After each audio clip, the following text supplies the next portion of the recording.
안녕하십니까, 전영준입니다. 1회차 영상이 나가고 많은 분들이 열심히 하라는 격려를 해주셨습니다. 참으로 부족한 점이 많습니다. 유튜브 영상 촬영을 오래간만에 하고 내 스타일이 방송에 맞지 않아 하는 것에 대해서 상당히 주저했습니다. 이왕 시작했으니 열심히 하겠습니다. 많이 이해해 주시고 조언 부탁드립니다. 또한 제가 이빨 치료받느라 이빨이 빠져 보기가 흥할 것으로 보입니다. 양해 부탁드립니다. 지난번에는 제21회 대통령 선거 결과 분석이란 제목으로 간단하게 대선 결과에 대해서 말씀드렸습니다. 이번 2회차는 김문수 후보의 패배 원인에 대해서 말씀드리겠습니다. 바둑에서 프로 구단들도 바둑이 끝나면 복귀를 합니다. 복귀는 다음을 준비할 수 있는 아주 효율적 수단이죠. 선거도 마찬가지입니다. 승자와 패자가 있게 마련입니다. 지난 대선에서 국민의힘은 대패했습니다. 패배할 수 있습니다. 그러나 복귀를 통해 패배 원인을 찾아내고 처방을 해야 치료를 할 수 있는 것 아닙니까? 제가 말씀드리는 것은 원인을 알자는 것입니다. 원인을 알아야 처방과 치료를 할 수 있죠. 누차 이야기하지만 국민의힘의 대선 패배는 윤석열 대통령의 계엄 선포, 탄핵 이런 이유가 아니라 국민의힘 지도부의 무능에 따른 것입니다. 제일 큰 원인은 권영세, 권성동, 이양수 등 당시 지도부의 김문수 후보 강제 교체 사태였습니다. 이 사태 때문에 이미 당시 국민의힘은 패망 선거를 받았습니다. 오늘은 이와는 별도로 다른 시각에서 선거운동 기간 중에서 일어났던 세 가지 측면에서 한번 살펴보기로 하겠습니다. 네, 국민의힘 김문수 대선 후 패배 원인을 선거 전과 선거 후로 나누어서 한번 분석해 보기로 하겠습니다. 선거 전에 권영세, 권성동, 이양수 지도부의 김문수 대선 후보 교체 시도는 확실히 큰 영향력을 미쳤습니다. 리얼미터의 여론조사를 비교해보면 국민의힘은 5월 5일 41.6, 개혁신당 2.5, 더불어민주당 42.1, 거의 국민의힘과 더불어민주당은 초박빙 승부였습니다. 그러나 대선 후보 교체 시도가 일어난 직후인 12일 날 발표한 조사에서는 국민의힘 37.7, 개혁신당 3.4, 더불어민주당 49.9 이렇게 해서 리얼미터 여론조사에서는 국민의힘 지지층이 더불어민주당으로 좀 더 많이 이동했다 이렇게 알 수가 있습니다. 리얼미터 4월 7일 조사에서는 국민의힘 35.7, 더불어민주당 44.8 이렇게 조사됐습니다. 이때가 윤석열 대통령 탄핵 직후에 발표된 조사인데요. 당시 더불어민주당과 국민의힘 정당 지지도가 약 한 9% 정도 차이가 났습니다. 4월 14일에는 국민의힘 33.1, 더불어민주당 46.7, 거의 이제 13%가 차이가 났죠. 이때 개혁신당은 2.7%였습니다. 그러니까 존재감이 별로 없었습니다. 근데 국민의힘 대선 후보 교체 시도가 있고 난 다음에 5월 12일 조사에서 3.4, 5월 19일 조사에서 5.9, 5월 22일 조사에서 7.9, 점차 증가했습니다. 결국은 5월 28일에는 8.9%라는 지지도를 얻게 되는데요. 이때 개혁신당 지지도는 국민의힘 지지층을 많이 뺏어왔습니다. 그래서 권성대, 권영세, 이양수 지도부의 김문수 대선 후보의 교체 시도는 국민의힘 대선 후보 지지율 악화에 큰 영향을 끼쳤다 이렇게 볼 수가 있습니다. 이것은 이제 아시아 투데이 코프라에서도 여론조사에서도 나타나고 있습니다. 3월 23일 날 발표에서는 윤석열 대통령 국정지도가 47%였습니다. 국민의힘 정당 지도는 44, 더불어민주당은 35. 이때는 국민의힘이 더불어민주당을 거의 9% 정도 앞섰습니다. 4월 27일 날 발표 조사에서는 국민의힘 39, 더불어민주당 40%였습니다. 이때 이제 국민의힘 대선 후보 경선 시기였는데요. 컨벤션 효과가 나타났죠. 그래서 거의 이제 비슷해졌고요. 마찬가지로 더불어민주당도 그 당시에는 이재명 당대표를 대선 후보로 선출했죠. 그래서 양당 컨벤션 효과가 있었습니다. 그러나 5월 14일 발표에서는 국민의힘 31%, 더불어민주당 37%, 개혁신당 8% 이렇게 더불어민주당이 역전을 했습니다. 5월 14일이 뭡니까? 5월 14일 전에 역시 권영세, 권성동, 이양수 지도부의 김문수 대로 교체가 있어가지고 국민들로부터 엄청난 비판을 받았던 있던 시기였습니다. 이런 추세가 결국은 극복하지 못하고 5월 28일까지 계속 이어졌습니다. 5월 28일 마지막 조사에서도 국민의힘 31, 더불어민주당 39, 개혁신당은 10%로 드디어 두 자리 숫자를 얻게 되었습니다. 거의 더불어민주당과 국민의힘은 8% 차이. 두 달 반 전에는 국민의힘이 더불어민주당을 약 9% 차이로 이겼는데 5월 28일에는 거꾸로 한 8% 정도로 뒤지는 결과가 나왔습니다. 그럼 그 이유는 뭐겠습니까? 결국은 권영세, 권성동, 이양수 지도부의 김문수 대선 후보, 그것도 새벽 3시에 그 시도가 큰 영향을 끼쳤던 겁니다. 그럼 선거기간 중에 일어났던 패배 원인을 한번 살펴보기로 하겠습니다. 다 아시다시피 첫 번째는 이준석 후보의 단일화 실패가 큰 원인을 제공했죠. 김문수 후보와 이준석 후보가 합했으면 49.49%, 이재명 후보 49.42%로 약 0.07%로 이길 확률이 상당히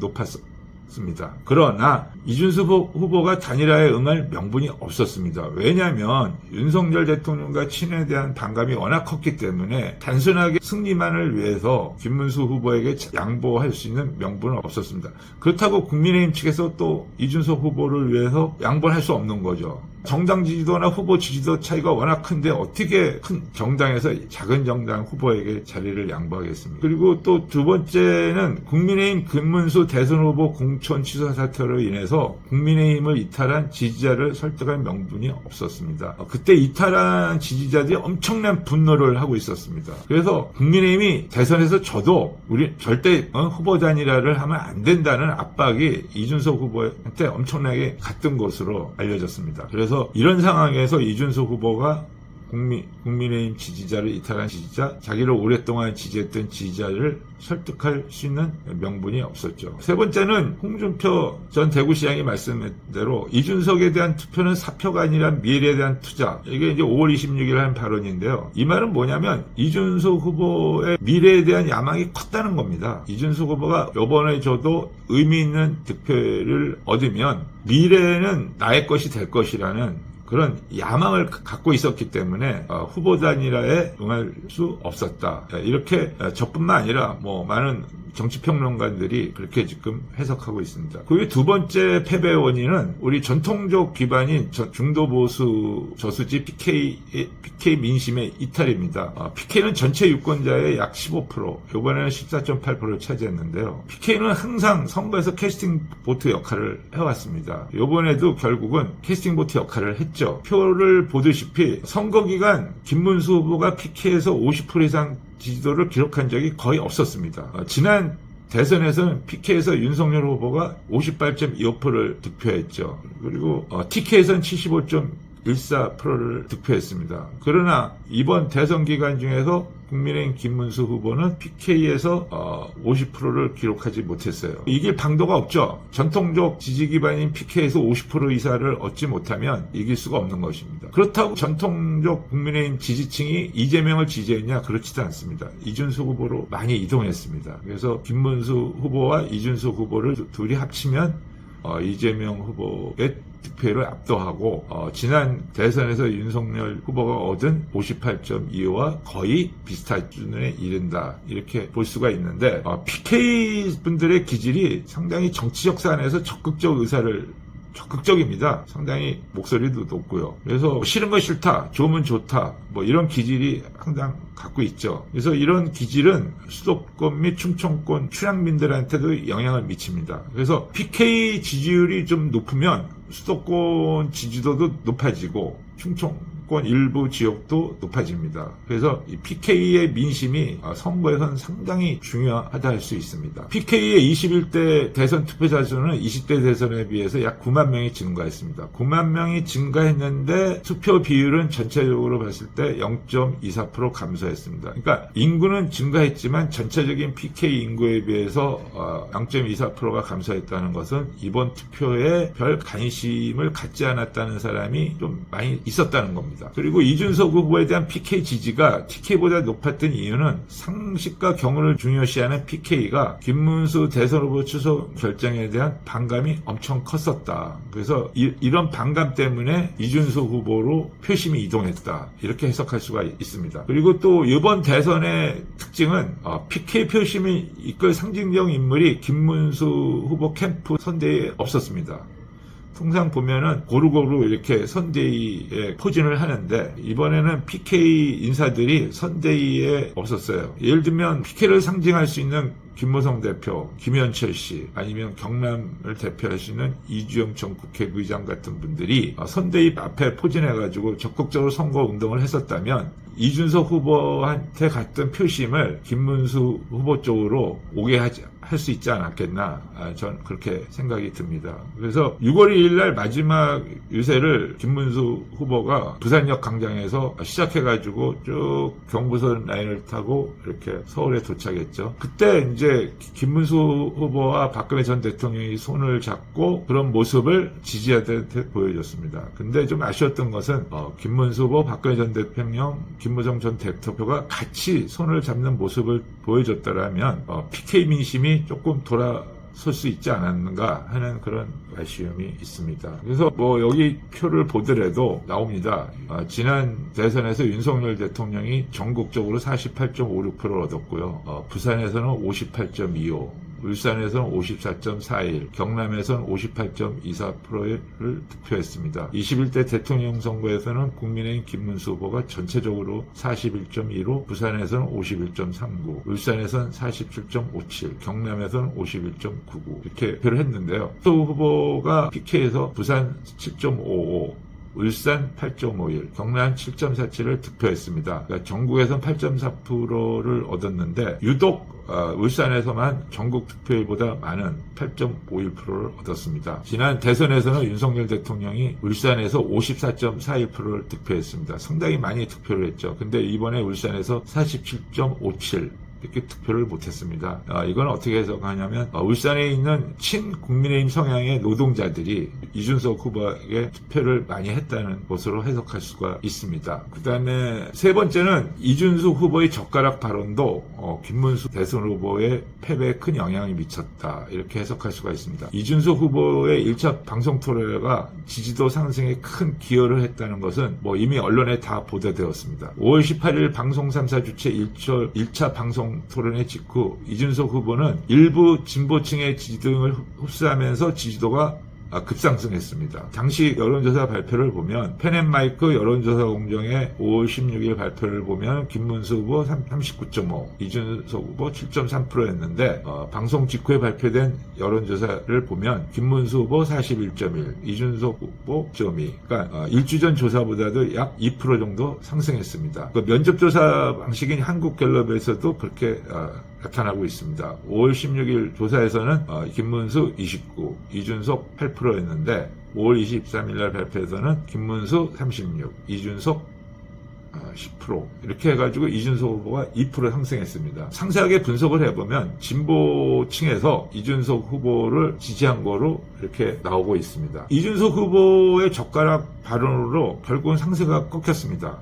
이준석 후보 관계자가 이런 말을 했습니다. 젓가락 발언은 이준석 후보의 상승세가 꺾이는 결정타 역할을 했다, 이렇게 얘기를 했고요. 이준석 후보 지지도가 10% 넘어야 일부 진보층 수가 가능하다. 그러니까 이준석 후보가 10%가 넘으려면요, 국민의힘 지지층만 갖고는 안 됩니다. 진보층 지지층도 갖고 와야 10%가 넘을 수 있는 거죠. 그러니까 국민의힘 지지층은 고정이 약 40에서 44입니다. 40에서 44이기 때문에 그 이상은 이준석 후보가 6% 이상, 7% 이상은 갖고 올 수가 없어요. 여기서 진보층을 3에서 한 5% 정도, 심지어는 6%까지 갖고 와야 10%를 넘길 수 있었던 거죠. 실제 여론조사에서 보면 이준석 후보가 진보층을 흡수했다는 결과가 나옵니다. 그래서 공표 금지 기간 직전 여론조사와 공표 금지 기간에 조사된 여론조사를 비교해 보면 아시아투데이 코프라에서는 5월 18일 발표에서는 김문수 41, 이준석 9%였습니다. 그러나 6월 5일 조사에서는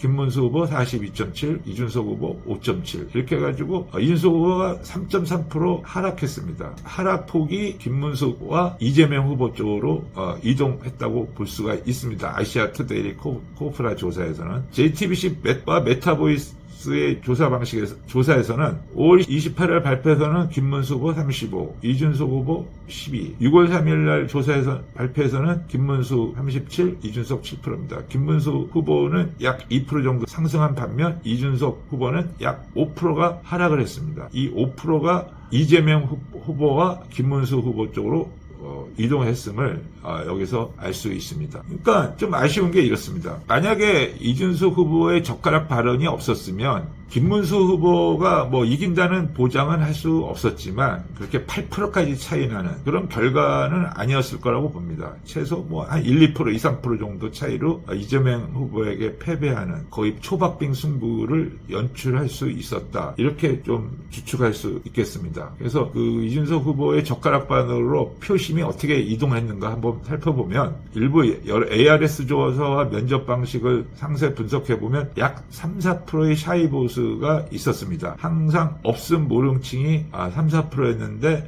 상세하게 분석을 해보면 2030 세대로 추측할 수 있습니다. 그래서 이준석 후보의 젓가락 발언을 이들은 사이다 발언이라고 생각하고 이준석 후보를 지지했습니다. 그래서 이준석 후보가 지지도가 상승했죠. 그러나 진보층 약 4% 내외, 노장년층으로 추측되는 약 4% 내외가 이준석 후보와 이재명 후보 사이에서 이렇게 왔다 갔다 했습니다. 때로는 이준석 후보 지지했다가 때로는 없음 모른층으로 이동했다가 때로는 이재명 후보 쪽으로 갔다가 이렇게 지지 여부를 결정 못하다가 이 젓가락 발언으로 이준석 후보에게 등을 돌려 이재명 후보를 지지했던 것입니다. 그래서 진보 성향의 노장년층은 이 젓가락 발언에 대해서 상당히 혐오스럽게 생각하고 실망을 갖고 김문수 후보는 지지할 수 없고 그래서 이재명 후보 쪽으로 다시 리턴한 것입니다. 만약에 이 발언이 없었으면 아마 이들은 계속 이준석 후보를 지지했을 것입니다. 그래서 그런 표심 이동에 대해서 선거 후에 개혁신당 관계자는 당내 젊은 그룹에서는 2030이 결집해서 도움이 될 거다. 이렇게 해석을 했다는 겁니다. 또한 당내 시니어 그룹에서는 아니다. 이거는 분명히 악재라서 이거는 딱 사과를 하고 가야 된다. 이렇게 또 얘기했다는 겁니다. 그러니까 제가 여론조사상 나타난 표심 분석이랑 개혁신당 관계자의 말과 거의 비슷하다 할 수 있습니다. 그래서 6월 9일 오마이뉴스에는 이준석 개혁신당 의원이 여성 신체 훼손 발언으로 많은 이들에게 손가락질을 받고 있는 가운데 10대 남성들에게 열렬한 지지를 받고 있다고 보도되었습니다. 그러니까 젊은 층들에는 엄청나게 지지를 받았지만 중장년층에는 또 비판을 많이 받았다. 그래서 표심 이동이 없음보르층에 있는 2030 세대가 선거 당일 이준석 후보를 지지했고 기존에 이준석 후보를 지지했던 시니어 계층들은 다시 또 이재명 후보를 지지했다. 이렇게 해석할 수가 있는데 결국은 제일 손해를 본 사람이 국민의힘 김문수 대선 후보입니다. 그러니까 이준석 후보의 젓가락 발언은 이재명 후보에게 상당히 플러스 효과를 가져다 줬고 김문수 대선 후보에게는 상당한 마이너스 효과를 가져왔다. 실제 단 한 표 차이라도 단 1000표 차이라도 단 10,000표 차이라도 이길 수 있는 상황이었는데 이준석 후보의 젓가락 발언이 그 이재명 후보를 대통령 만드는데 크게 기여했다. 이렇게 해석할 수가 있습니다. 오늘은 선거 전과 선거 기간 중을 비교해서 김문수 대선 후보 패배 원인에 대해서 살펴보았습니다. 다음번엔 한동훈 전 대표의 국민의힘에서 갖고 있는 위상과 또 한동훈 전 대표가 국민의힘에 어느 정도 영향력을 행사할 수 있는지 이런 부분에 대해서 좀 데이터를 가지고 좀 살펴보기로 하겠습니다. 결론적으로는 한동훈 전 대표의 명성은 허상이다 이렇게 해석할 수 있습니다. 그래서 다음번에는 이걸 가지고 다시 한번 여러분들과 한번 살펴보는 시간을 갖도록 하겠습니다. 감사합니다.